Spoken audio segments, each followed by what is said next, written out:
কেয়াদি ৩০০ seat প্রায় ছুটছে, এমনকি নীলাভা বলছিলেন যে উল্টো দিকেও সংসদ বাড়ছে, সংসদের সংখ্যা বাড়ছে, হয়তো পশ্চিমবঙ্গ থেকেও দুজন যাওয়ার পথে আছেন। অভিষেক বন্দ্যোপাধ্যায় আজকে বলেছেন মিটিংয়ে যে আমিও অনেকের সঙ্গে টাচে আছি এবং তারাও হয়তো চলে আসবেন, তাই সংখ্যা তো কমছে বাড়ছে বটে।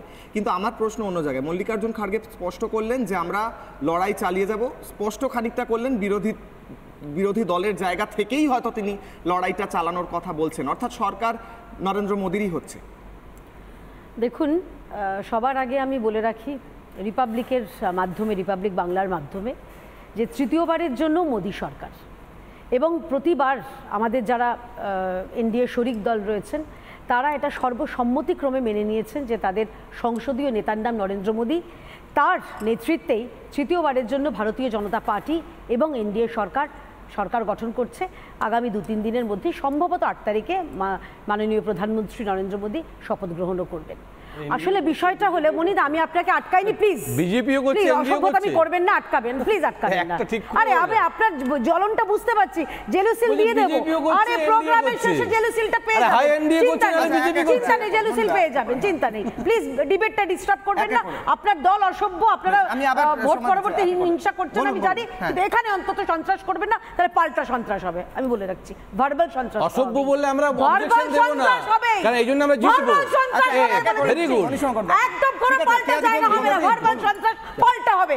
অসভ্যর দল অসভ্যতামি করতে পারে, যার যা পরিচয় দেখিয়ে দিচ্ছেন, আরে যার যা পরিচয় দেখিয়ে দিচ্ছেন। তো বিষয়টা হচ্ছে না, রবীন্দ্রনাথের গান আছে ভাই, ও যে মানে না মানা, তাতে একটা লাইন আছে, যত বলি তারে এবার তো হেরে যেতে হবে, তাও সে হাত নাড়িয়ে বলে না না না না। এদের অবস্থা তাই, হেরে গেছে। দেখুন, প্রায় ৩ ডজন রাজনৈতিক দল মিলে ভারতীয় জনতা পার্টির ধারে কাছে পৌঁছতে পারেনি, অথচ কংগ্রেসের মুখপাত্র বলছে না আমরা হারিনি, কিন্তু হেরেছে কে? মোদিজি। হেরেছে কে? বিজেপি। হেরেছে কে? এনডিএ। মানে আমি তো এদের কনফিডেন্স দেখে আমার অবাক লাগে। আরে সেঞ্চুরি যারা ছুঁতে পারলো না, ৯৯তে আটকে গেছে, তারা বলছে আমরা বড়, ২৪০, তোরা অনেক আমাদের থেকে কম। এই হচ্ছে, যদি এটাকে ফ্যাসিজম না বলি তাহলে কাকে ফ্যাসিজম বলবো? আর আমি আপনাকে দুটো পরিসংখ্যান দিচ্ছি, এক সেকেন্ড, দুটো পরিসংখ্যান দিচ্ছি। ২০০৪ সাল, তখন সম্ভবত জন্মেছে কিনা আমি জানি না, বাচ্চা ছেলে, তখন যখন ইউপিএ সরকার হয়েছিল তখন কংগ্রেসের প্রাপ্ত ভোট ছিল, আসন ছিল ২০৬, আর ২০১৪তে মাফ করবে ২০০৯তে ১৪৫টা আসন পেয়েছিল ভারতীয় জনতা পার্টি এককভাবে, তাদের থেকেও বেশি। কিন্তু না, ওই যে ও যে মানে না মানা, হার মানবো না, বিজেপি হেরেছে। কিন্তু এদের আমি বলছি ২৩১টা প্রায় ৩১টা দল, প্রায় ৩ ডজন দল, প্লাস সোরসের টাকা, প্লাস চিল শকুনদের মতন জার্মান শেফার্ডরা, এইসব মিলিয়েও কিন্তু একটা জিনিস আটকাতে পারলো না, তৃতীয়বারের জন্য আয়াত মোদিজিহি। কেয়াদি, একটা প্রশ্ন করছি, যদি ধরুন কালকে যেমনটা ওনারা বলছেন চন্দ্রবাবু নাইডু ছেড়ে চলে গেলেন, এমনকি জেডিইউর সমস্ত সাংসদ আপনাদের ছেড়ে চলে গেলেন, এমনকি অভিষেক বন্দ্যোপাধ্যায় সত্যি যেটা বলছেন তাতে সাকসেসফুল হয়ে গেলেন, অভিষেক বন্দ্যোপাধ্যায় বলেছেন, উনি আজকে বৈঠকে বলেছেন, উনি কতদিন বাইরে থাকবেন, কতদিন বাইরে থাকবেন নাকি দেখুন না। আরে যদি সত্যি সুপ্রিম কোর্টের সুরক্ষা সরে গেলে যার নিজের ভবিষ্যতে ঠিক নেই, সে আবার অন্য দলের ভবিষ্যৎ বলছে। বেশ, আপনাদের এই সঙ্গীরা আপনাদের যদি ছেড়ে চলে যায়, সরকারটা তো পড়ে যেতে পারে, আপনারা মানছেন তো যে এইবার উইক সরকার? না, আমরা উইক সরকার মানছি না। তার কারণ ভারতীয় জনতা পার্টি এবং আমাদের যারা এনডিএ শরিক এতদিন ধরে যারা রয়েছেন, আপনি নিশ্চয়ই জানেন, গত ২০১৯-এর যে সরকার ছিল মাননীয় প্রধানমন্ত্রী, সেখানেও আমাদের এনডিএ শরিকদের বেশ কয়েকজন তারা মন্ত্রিত্বে ছিলেন। এবং আপনারা যে বারে বারে যে কথাটা বলা হচ্ছে, মাফ করবেন নির্মলদা, আমি আপনার সঙ্গে পুরোটা সহমত নই। প্রধানমন্ত্রী শ্রী নরেন্দ্র মোদী যখন তিনি মুখ্যমন্ত্রীও ছিলেন, তিনি অসম্ভব ভালো তিনি পরিচালন করতে পারেন, তিনি অত্যন্ত দক্ষ সংগঠক এবং তার নেতৃত্ব নিয়ে প্রশ্নাতীত নেতৃত্ব। তাই ২০১৪তেও যেমন, ২০১৯এও যেমন, ২০২৪এও এসেও কিন্তু মাননীয় প্রধানমন্ত্রী শ্রী নরেন্দ্র মোদীজির নেতৃত্ব নিয়ে কোনো এনডিএ শরিক প্রশ্ন তুলবেন না। এবার আপনি বললেন যে আমাদের জোট শরিক যারা এসছেন, নাইডু সাহেব এবং নীতিশ কুমার, দেখুন আপনারা এত কিছু কথা বলছেন, আমি দুটো কথা আমাকে বলে দিতেই হবে। আমরা এত আলোচনা করছি, এরা বলছে না কংগ্রেস জিতেছে, ৯৯তে বিজেপি হেরেছে। আরে ২৫ বছর পরে প্রথমবার ভারতীয় জনতা পার্টি উড়িষ্যার মতন একটা গুরুত্বপূর্ণ রাজ্যে এককভাবে সরকার করছে। অরুণাচল প্রদেশে দ্বিতীয়বারের জন্য আমরা সরকার করছি, সিকিমে দ্বিতীয়বারের জন্য আমাদের শরিক দল সরকার করছে, এবং তারপরেও মেনে নিতে হবে এদের কাছ থেকে। অন্ধ্রপ্রদেশ তো, এবং অন্ধ্রপ্রদেশ এনডিএ সরকার করছে, যেটা নাইডুর কথা বললাম, এরপরেও মেনে নিতে হবে। দেখুন চন্দ্রবাবু নাইডু আমাদের ভ্যালিউড অ্যালাই, এবং আরে উনি এত বড় বড় কথা বলছেন মণিবাবু, আমি ওনাকে বলছি আরে আপনারা তো এটা ভালো বুঝবেন, মমতা বন্দ্যোপাধ্যায় তো এনডিএ শরিক ছিলেন। আরে মমতা আচ্ছা, আমি নির্মলাদার কাছে আসবো, আমি নির্মলাদার কাছে আসার আগে মণিশঙ্কর দা 30 সেকেন্ড দেবো। আমি বলছি না ইউপি নাই, কি যেন কি জোট যেন ডট ডট কি সব ইন্ডিপেন্ডেন্ট জোট, সেখানে এখন তো এসছেন। এই মমতা ব্যানার্জি কিছুদিন আগে এই কংগ্রেসের ভাইকে বলছিলেন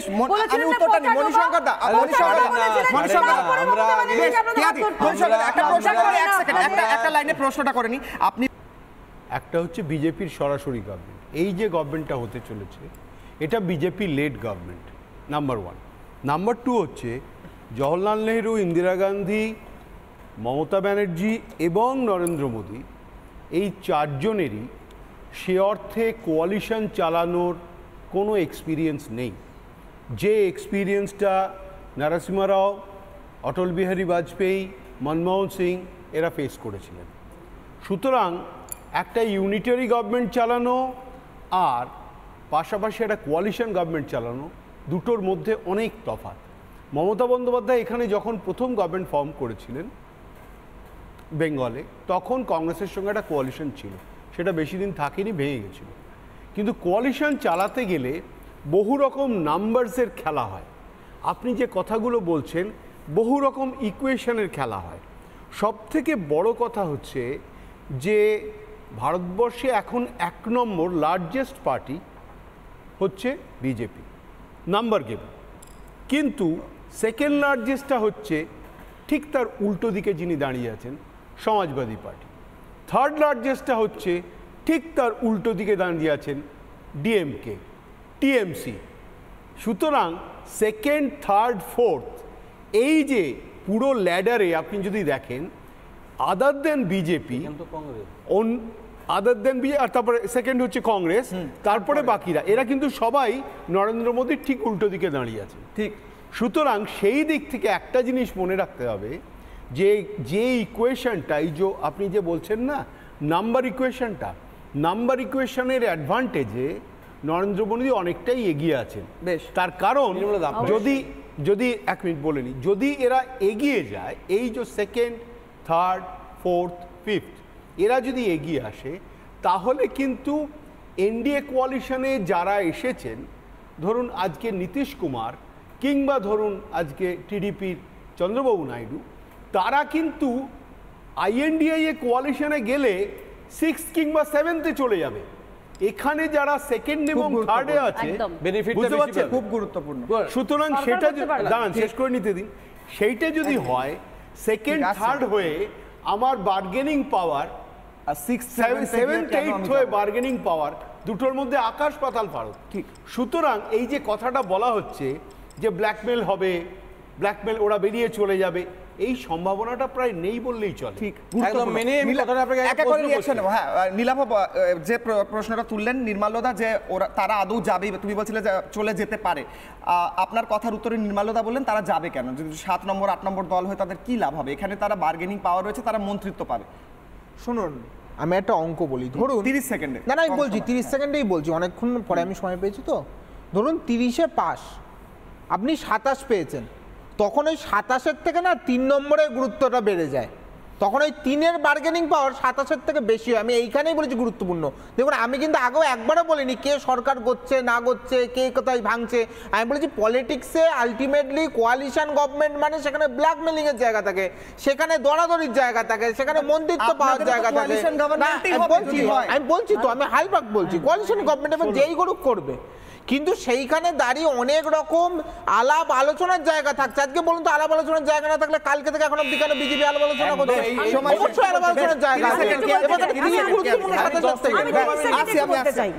দেখুন, এত অঙ্কের গল্প শুনলাম, কংগ্রেসের মুখপাত্র অঙ্কের গল্প দিলেন, আমি একটা উল্টো দিক থেকে একটা অঙ্কের কথা বলছি।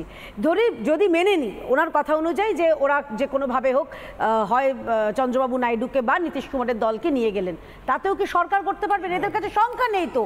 মাত্র 234-এর সঙ্গে 12 একজনের আর একজনের 16, তারা তো ম্যাজিক ফিগারের ধারে কাছে আসতে পারবেন না। সুতরাং হেরোদের সঙ্গে কেউ যেতে চায় না। যেই দল, যেই কোয়ালিশন সরকার করছেন, যেই সংযুক্ত এনডিএ ন্যাশনাল আমাদের সরকার করছে, তাদের সঙ্গে তারা থাকবেন, ন্যাশনাল ডেমোক্রেটিক অ্যালায়েন্সের সঙ্গে থাকবেন, নরেন্দ্র মোদীর নেতৃত্বেই তারা থাকবেন। আমি একটা প্রশ্ন করবো, আমরা দর্শকদের প্রশ্ন করেছিলাম, এই রেজাল্টটাও আমি দেখাবো। প্রশ্ন করেছিলাম যে শরিকি দাবি মিটিয়ে স্থায়ী সরকার হবে কিনা বিজেপির, আমরা দর্শকদের প্রশ্ন করেছিলাম, আপনার কি মনে হয়? আমি রেজাল্টটা দেখাবো। না, ও যেটা বললো সেটা একদমই ঠিক, যে ইকুয়েশনটা পলিটিক্সে কিন্তু 2 2 4 হয় না। মমতা ব্যানার্জিকে আমি যেটা নির্মলদা বলছিলেন, নির্মলদা আমি 10 মিনিট প্রশ্ন করব। আমার কথা হচ্ছে যে বিজেপি এই মুহূর্তে সবথেকে বেশি সংখ্যা পেয়েছে। প্রথমবার বিজেপি রাজ্য রাষ্ট্রপতির কাছে যাবে, যেটা ভেঙে দাও আমি পদত্যাগ করছি, এবং সরকার গড়ার দাবিটা প্রথম বিজেপির পাওয়া উচিত। এটা ঠিক একদম ডেমোক্রেসিতে বেশি আসন পেয়েছে। আমার কথা হচ্ছে এনডিএটা যদি আগের থেকে ওদের মধ্যে ছিল, বোঝাপড়াটা ছিল, তাহলে আজকে ও যেটা বলছিল ওদের মধ্যে এখন বার্গেনিংটা থাকবে কেন যদি এনডিএতে ছিল? আর দুই হচ্ছে বার্গেনিং সরকার গঠন হবে, মন্ত্রিত্ব নিয়ে কথা হবে না, কোন মন্ত্রিসভা কে পাবে সেটা নিয়ে কথা হবে না।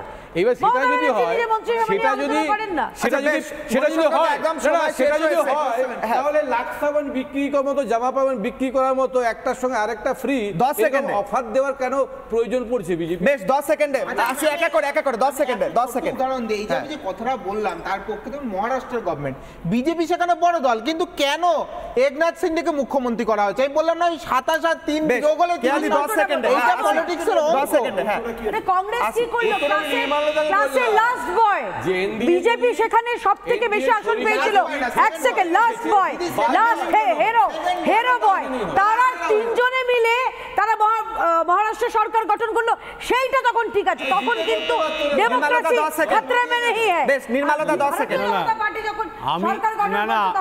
আমি প্রশ্নটা করছি, ধরুন 400 ডিমান্ড করে কেউ যদি 240 পায়, কেন করবে যদি আগে থেকে বোঝাপড়া? আমি আপনাকে বলে দিই 400 ডিমান্ড করে কেউ যদি 240 পায়, it is as well as defeat. Offer দিতে হচ্ছে, আরে it is as well as defeat.